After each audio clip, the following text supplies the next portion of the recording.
That's right, folks. Another episode of the Razzball Fantasy Football Podcast. I'm your host, Bobby LaMarco. Today, we're going to be breaking down the players with the most to gain or lose from the NFL draft in the NFC North. Today's show is really going to be focusing on these quarterbacks like Kirk Cousins and Jared Goff. What happens if they get additional weapons? Does it improve their fantasy stock? We're also going to talk about some players like Amon-Ra St. Brown, who could be walking into a monster workload if, for example, the Lions don't add another weapon and or a tight end in this offseason. So today's show is really talking about those current players with the most to gain and lose from the NFL draft. Before we do, let me make sure you follow us aboard. Leave a comment, guys. If you disagree with our five that we have today, leave a comment on which player you thought we should have covered on this show. Make sure you follow us across the board at Razzball Fantasy on YouTube, IG, and TikTok. And of course, make sure you jump over to Razzball.com. We got great content on the football, basketball, baseball, and hockey side. So jump over to Razzball.com to check out all the great articles, news, notes, and everything you need to win your fantasy leagues. But today's show is the NFC North players with the most to gain from the NFL draft, starting right now.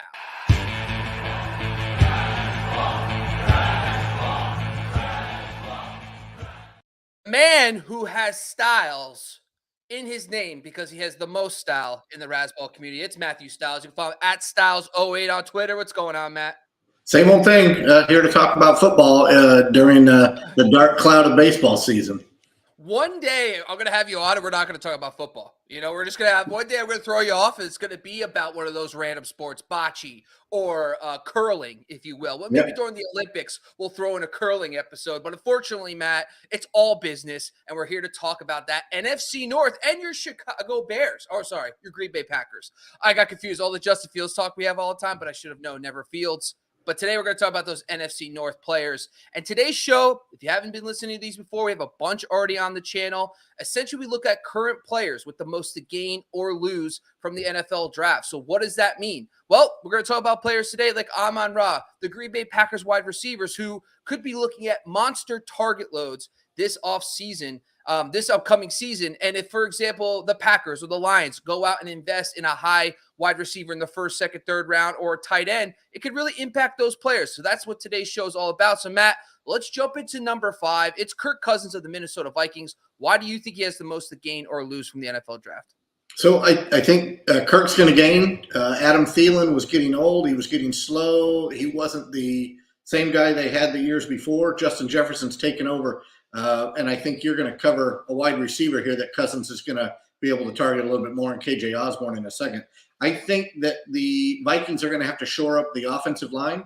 The more time you give Captain Kirk, the better off he's going to be. I think they add a receiver in this wide receiver heavy draft, along with the addition by subtraction, right? They stole from the Lions and got TJ Hawkinson. So I look for Cousins to be positive on the uptick if the offensive line can keep him clean, and they're going to have to find a way to add some of those offensive linemen in the draft. Yeah, and one of the reasons why I love Kirk Cousins is in kind of the same reasons why I love number 4, and it's KJ Osborn. Now, you can kind of paint over some of these arguments for both guys and why I think they have a lot to gain from this draft. The first thing I love the most about KJ Osborn's situation right now, he's walking into that number 2 role on the offense with Kirk Cousins, who, by the way, looked very strong last year. And even with some of the numbers going to break down in a minute, he actually started taking over as that number 2 late in the year. And you saw it in his targets behind Jefferson. But first off, I love this because, number 1, this is a team I like to target. Second-year leap in a system. This is going to be the second year with Kevin O'Connell. You see a lot of jumps in passing volume or passing production in the second year of a scheme. So I like that for KJ Osborn. I like the fact that it's still Kirk Cousins. And I love the fact that this offense is returning all 5 of their starters on the offensive line. That is so much continuity on this offense. I could just see the leap this offense is going to make with all that continuity. And now you take out Adam Thielen, you're going to offer a boatload of targets that are going to get infused behind Justin Jefferson and TJ Hawkinson. But here's a couple things. So Kirk Cousins, just from his second year in a system. So the last time he really got a chance to take, he became the full-time starter in 2015. He went from the QB 10 to the QB 5 that season in 2016. So you could see when Kirk Cousins gets a little time to build up those reps. The thing with Kirk Cousins is that he got bounced around a little bit. Then he was under Mike Zimmer. There's a bunch of changes in Minnesota. So I'm excited to see what he could do with some continuity there as well. But let's talk a little bit about I was in the Kirk Cousins section. Look at me, I'm losing my. I was like, what am I talking about here? Anyway, let's get to KJ Osborn. 6 games without Adam Thielen in 2021. He had 19 receptions, 290 yards, and 5 touchdowns. That's roughly 50 yards a game, and also a touchdown in every game he played. He was the wide receiver 18 over that span. In 2022, he played, and the reason why I'm bringing this up, he played 79% of the snaps in all 6 of those games in 2021. So this past season, ironically, once again, he played about 79% of the snaps in 6 games. He averaged 11.7 PPR points per game. That would have been wide receiver 34 last season. So you're looking at wide receiver 3 numbers just with Adam Thielen on the field in 2022. So he was already putting up wide receiver 3 numbers. And why is this awesome? Well, currently today, he's going overall 136, wide receiver 52. And to top it all off, the cherry on top, it's a contract year, folks. So this guy's going to be motivated. He's got the additional targets potentially coming. I love KJ Osborn, and he's proven to show he can produce when he gets additional looks. Let's jump down to number 3. It's Jared Goff and the Detroit Lions. Matt, tell us, what's going on with Jared Goff? You think he's going to gain or lose from the NFL draft? His trajectory has been moving north. I think that Dan Campbell, as much as he's known as a defensive guy, he's kind of taken the reins off Jared Goff and let him throw the football. Amon-Ra St. Brown, who you're going to talk about here in a minute, is going to be a target monster. I think Jameson Williams has an opportunity to step up and be the number 2. They added David Montgomery, right, who is basically replacing Jamal Williams, but you're not going to replace 17 touchdowns. It's just not going to happen. I think that they go out and they get a receiver or a tight end. It's also a tight end heavy draft. They're going to add an offensive weapon to Goff, and maybe, same as I said for Cousins, get some depth on the offensive line. I think they continue to throw the football. This is not going to be a division of defense like it has been in the past. It's not the bitter cold NFC North anymore. There is no frozen tundra. This is going to be all offense in the NFC North. Therefore, Campbell's going to have to let Jared Goff eat.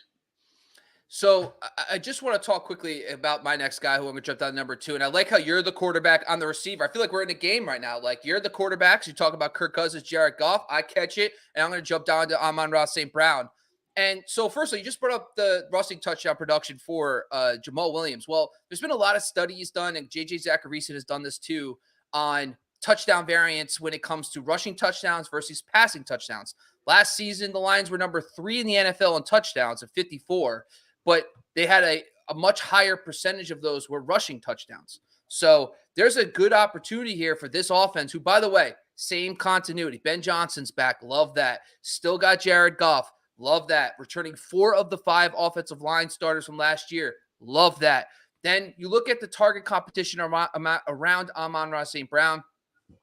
You think a lot of outside receivers, vertical threats, but none of them are target hogs. As soon as they let go of TJ Hockenson, Brock Wright is the guy right now on the team as a slot guy, as a tight end. It's in the middle of the field. No thanks. Then you have Marvin Jones back in the picture, replacing DJ Chark. Then you have Jameson Williams, another year healthier from that injury. He's expected to make some leaps and bounds. But at the same time, why I love Amon-Ra St. Brown, Jared Goff targets the middle of the field more than any quarterback in the NFL. Okay, so since 2017, 75% of his pass attempts have been to the slot. That's why Cooper Kupp dominated with him, and that's why Amon-Ra St. Brown dominated with him. So here you go. Final 10 weeks without TJ Hockenson last season. 3rd in targets, 2nd in receptions, 4th in yards, wide receiver 4 in fantasy football. So currently today he's going 20th overall, wide receiver 9. 3rd year leap, baby. 3rd year in the NFL. Absolutely love Amon-Ra St. Brown. Let's jump down, though. He's not our number 1. And I wanted to give you number 1 because you're a Packers guy. And Matt, I love you. And I want to make you happy. So here you go. Talk to us why the Packers wide receivers, and maybe not just the main guys, have a lot to gain or lose from the NFL draft. So unfairly, you told me this was going to be Justin Fields, which is why I almost called in sick. But yeah, I think that once the debacle's over, which we now know the Aaron Rodgers saga, I think that the deal is already made. I don't think they would have let him go into the cave and come out and talk about going to the Jets. I think the deal's made. It's going to come down to draft night, and if the player is there when the Jets pick, then there's a second deal in place, right? They've got 2 deals that are going to work out. Now, what Green Bay's looking at is they're going to start Jordan Love regardless of what happens, and they need to get him a replacement for Robert Tonyan, who was great once, but he was never really good. This is a tight end heavy draft. I think if Green Bay sees the need to move up to get one of the studs, especially the kid from Georgia, they may do that. If not, they're going to rely on these young wide receivers even more. I think they're going to rely on them no matter what. So Romeo Doubs and Christian Watson are going to simply feast on everything that they've built on with Jordan Love at practice. And I think that it also opens up your Aaron Jones and A.J. Dillon a little bit. But these young receivers, right, second year in the same system, they return most of the folks up front. But what it's going to come down to is who is Jordan Love comfortable with, and we'll have to watch leading up to draft season, those 2 guys. Right now it looks like Watson is the deep threat. Dobbs will be the guy over the middle, a little bit shorter. And then they're either going to sign a veteran. By the way, we don't have any money to sign a veteran. Or they're going to load up on a couple of tight ends in the draft, and they'll go 2 and 2. So we shall see. The interesting thing about the tight end position, it takes time for these guys. So even from a redraft standpoint, if they decide to take a second-round tight end, honestly, I don't even worry that much for these guys because those guys take the most time. We've seen it with pretty much 99% of the tight ends that enter the NFL. It takes a little time for these guys to get used to the nuances of the tight end position, and they don't make impacts year one. So I think that's probably better than them going out and maybe getting a receiver early. But just to stick it to Aaron Rodgers, they should go get a first-round wide receiver or something. Like, hey, we're going to do it now. We're going to do it right now. But that's all we got today, folks. Once again, this is the Razzball Fantasy Football Podcast on the Razzball Fantasy YouTube channel. This episode and all our episodes are the NFL Draft Previews. This one was the NFC North, 5 players with the most to gain or lose. Make sure you follow us across the board, folks. We do TikTok, IG, and also on YouTube at Razzball Fantasy. And, of course, make sure you jump over to Razzball.com. Matt, before we go, tell the people where they can find your content, what you got on tap, and everything they need to know about Matthew Stiles.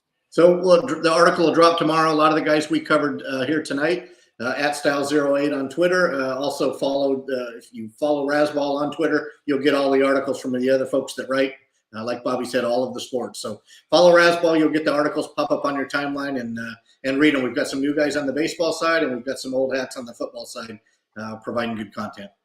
Don't forget to follow, like, subscribe. Thanks for joining us once again. I'm your host, Bobby LaMarco. You can follow me at Bobby LaMarco on Twitter. Thanks, Matthew Stiles. You can follow him at Stiles08 on Twitter. We are out of here, folks.